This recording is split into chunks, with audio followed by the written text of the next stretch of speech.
प्रिय श्रद्धालुओं, जय श्री कृष्णा, जय श्री राम, जय श्री राधे राधे, जय श्री महाकाली। इस प्रवचन में आपको श्रवण कराएंगे देवी पूजन के विविध प्रसंगों का संक्षिप्त वर्णन। हिमालय ने कहा, देवेश्वरी महेशानी करुणानिधे अंबिके, अब आप अपने पूजन की समुचित विधि बताने की कृपा कीजिए। श्री देवी जी कहती है, राजन, पर्वतराज जगदम्बा को यथार्थ प्रसन्न करने वाले पूजन की विधि में बताती हूँ। तुम अत्यंत श्रद्धालु होकर इसका श्रवण करो। मेरी पूजा दो प्रकार की है, बाह्य और आभ्यंतर। बाह्य पूजा के भी दो प्रकार बताए गए हैं, वैदिकी और तांत्रिकी। हिमालय मूर्ति भेद से वेद की पूजा भी दो प्रकार से संपन्न होती है। वैदिक मंत्रों के अध्ययनशील पुरुष वेद के मंत्रों का उच्चारण करके जो पूजा करते हैं, वह वेद की तथा तंत्रोक्त मंत्रों से जो पूजा की जा संपन्न होती है, उसे तांत्रिकी पूजा कहते हैं। इस प्रकार पूजा रहस्य को न समझकर जो अज्ञानी मानव उल्टे ही ढंग से पूजन में संलग्न होता है, वह सर्वथा पतनोन्मुख है। प्रथम जो वैदिकी पूजा है, उसका प्रकार बताती हूँ। हिमालय, तुम मेरे जिस महान रूप का साक्षात दर्शन कर चुके हो, जिसमें अनंत मस्तक, नेत्र और चरण थे, तथा जो संपूर्ण शक्तियों से संपन्न सर्वश्रेष्ठ एवं परम प्रेरक था, उसी रूप का निरंतर पूजन, नमन, ध्यान और स्मरण करना चाहिए। पर्वतराज, प्रथम पूजा का यही रूप बताया गया है। तुम चित्त को शांत करके सावधान होकर तथा दम्भ एवं अहंकार से सुन लो, उसी रूप की शरण में जाओ। यज्ञशील बनकर पूजा में पूरी तत्परता रखना। चित्त के द्वारा वही रूप दिखता है रहे। जय और ध्यान की श्रृंखला कभी टूटे ही नहीं। अनन्य एवं प्रेमपूर्ण भक्ति से मेरे उपासक बनकर यज्ञों के द्वारा मेरा यजन तथा तप एवं दान के द्वारा मुझे भी संतुष्ट करने का प्रयत्न करो। यूँ करने से मेरी कृपा तुम्हें संसार बंधन से अवश्य मुक्त कर देगी। जो सदा मुझ पर निर्भर रहते हैं तथा जिनका चित्त निरंतर मुझ में लगा रहता है, वे उत्तम भक्त माने जाते हैं। मेरी प्रतिज्ञा है कि मैं तुरंत इस भवसागर से उनका उद्धार करूँ। राजन, में ध्यान योग, कर्मयोग, भक्ति योग अथवा ज्ञान योग, इनमें से किसी के द्वारा भी प्राप्त हो सकती हो, न कि केवल कर्मयोग से ही। कर्म निरर्थक नहीं है, क्योंकि सत्कर्म के प्रभाव से पाप का उच्छेद होकर धार्मिक भावना जम जाती है। धर्म से भक्ति का प्रादुर्भाव होता है और भक्ति परब्रह्म के ज्ञान में साधन है। श्रुति और स्मृति में प्रतिपादित सत्कर्म ही धर्म कहा गया है। अन्य शास्त्रों में कथित जो धर्म है, उसे तो केवल धर्माभास कहते हैं। मैं ज्ञान एवं सब कुछ करने की योग्यता से संपन्न मुझसे उत्पन्न हुए। वेद में भी ये सभी सगुण हैं। वेद से उत्पन्न श्रुति भी अप्रामाणिक नहीं है। श्रुति के ही अर्थ को लेकर स्मृतियों का प्रकाशन हुआ है, जो मनुस्मृति आदि के नाम से विख्यात है। अतः श्रुतियों और स्मृतियों की प्रामाणिकता स्वयं सिद्ध है। अतः मोक्ष की अभिलाषा करने वाले पुरुष को सद्धर्म की प्राप्ति के लिए सर्वथा वेद का आश्रय लेना चाहिए। जैसे जगत में राजा की आज्ञा को कभी कोई नहीं डाल सकता, वैसे ही मुझ स्वतंत्र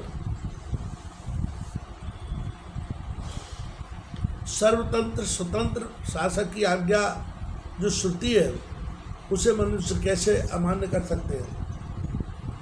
मेरी आज्ञा का पालन हो, ये तदर्थ मैंने विप्र, क्षत्रिय आदि वर्णों को उत्पन्न किया है। अब मेरी वाणी जो श्रुति है, उसका अभिप्राय समझना चाहिए। हिमालय, जब जब धर्म की हानि और अधर्म की वृद्धि होती है, तब तक मेरे अवतार हुआ करते हैं।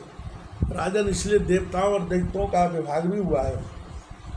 जो मुझसे संबंध रखने वाले सद्धर्म और सत्य शिक्षा के अनुसार व्यवहार नहीं करते, उनके लिए मैंने नरकों की सृष्टि कर रखी है। वे नरक ऐसे विवत्स हैं कि सुनने मात्र से ही हृदय कांप उठता है। वेद में कहे गए धर्म का परित्याग करके जो अन्य धर्मों का अवलंबन लेते हैं, राजा को चाहिए कि उन अधार्मिक व्यक्तियों को अपने राज्य से निकाल दें। विप्र लोग उन अधर्मियों से बात न करें और न उन्हें अपनी पंक्ति में बैठाएं। इस जगत में तरह तरह के अन्य जितने शास्त्र हैं वे सभी श्रुति और स्मृति से विरुद्ध होने के कारण तामसी कहे जाते हैं। उन शास्त्रों के नाम है बाम, कापाल, कौलक और भैरवागम। शिव ने मोह में डालने के लिए इन शास्त्रों का प्रतिपादन किया है। उनमें कहीं कहीं वेद से अविरुद्ध अंश भी है। वेदज्ञ पुरुष उस अंश को ग्रहण कर ले तो कोई दोष नहीं। वेद से भिन्न अर्थ को स्वीकार करने के लिए त्वच सर्वदा अनधिकारी। अतः वैदिक पुरुष समय प्रकार से प्रयत्न करके वेद का ही आश्रय ले। शाश्वतता यही शाश्वत धर्म है। इसके साथ रहने वाले ज्ञान से ही परब्रह्म प्रकाशित हो सकते हैं। जो संपूर्ण इच्छाओं का त्याग करके मेरी ही शरण में आ गए हैं, समस्त प्राणियों पर दया करते हैं, मान एवं अहंकार से रहते हैं, जिनका चित्त मुझ में अनुरक्त रहता है, प्राण भी मुझ में लगे रहते हैं, जिनके द्वारा मेरे स्थानों की चर्चा होती रहती है, ऐसे सन्यासी, वानप्रस्थी, गृहस्थ अथवा ब्रह्मचारी यदि भक्तिपूर्वक मेरे विराट रूप की सदा उपासना करते हैं तो मैं निरंतर मुझ में लगे रहने वाले उन पुरुषों के अज्ञान जन्म अंधकार को ज्ञानमय सूर्य के प्रकाश द्वारा तुरंत नष्ट कर देते हैं। इसमें कोई संदेह नहीं। हिमालय इस प्रकार वेद के सिद्धांत पर निर्भर रहने वाली मेरी प्रथम पूजा संपन्न होती है। इसका स्वरूप मैंने संक्षेप से बताया है।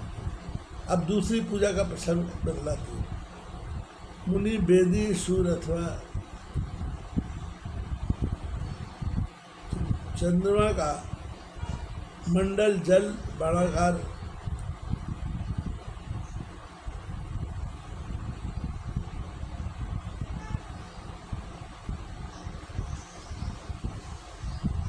चिन्ह यंत्र महान चित्रपट अथवा हृदय रूपी कमल पर मुझ परमेश्वरी का ध्यान करके पूजन करें। मेरे सगुण रूप का ध्यान यूँ करना चाहिए। देवी करुणा से परिपूर्ण है, तरुण अवस्था है, संध्या की लालिमा जैसे ललित वर्ण से ये शोभा पा रही हैं। श्री विग्रह सुंदरता की सीमा है, इनके संपूर्ण अंग परम मनोहर हैं। कोई भी ऐसा श्रृंगार नहीं है जो इनमें न हो। भक्तों के दुख से ये सदा दुखी हुआ करती हैं। इन जगदम्बा का मुख मंडल प्रसन्नता से भरा रहता है। मुकुट पर बाल चंद्रमा तथा मयूर पंख शोभा बढ़ा रहे हैं। इन्होंने पास, अंकुश, बर और अभय मुद्रा को धारण कर रखा है। ये आनंदमय रूप से सुशोभित है।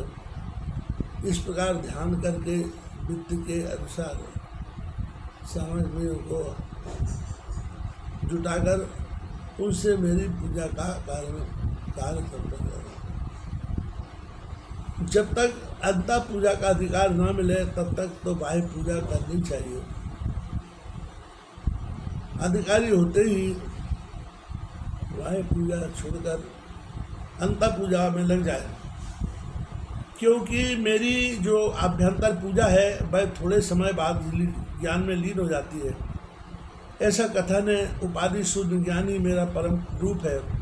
अतः मेरे ज्ञानमय रूप में अपने आश्रयहीन चित्त को लगा देना चाहिए। इस ज्ञानमय रूप से अतिरिक्त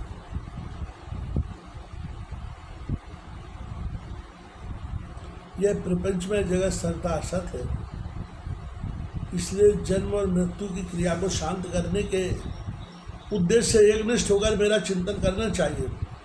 मैं सर्वसाक्षिणी एवं आत्मस्वरूपिणी हूँ। ध्यान योग पूर्वक चित्त से मेरा स्मरण करना चाहिए। हिमालय इसके बाद वायु पूजा का प्रसंग विस्तार पूर्वक मेरे द्वारा वर्णित होगा। तुम मन को सावधान होकर सुनो।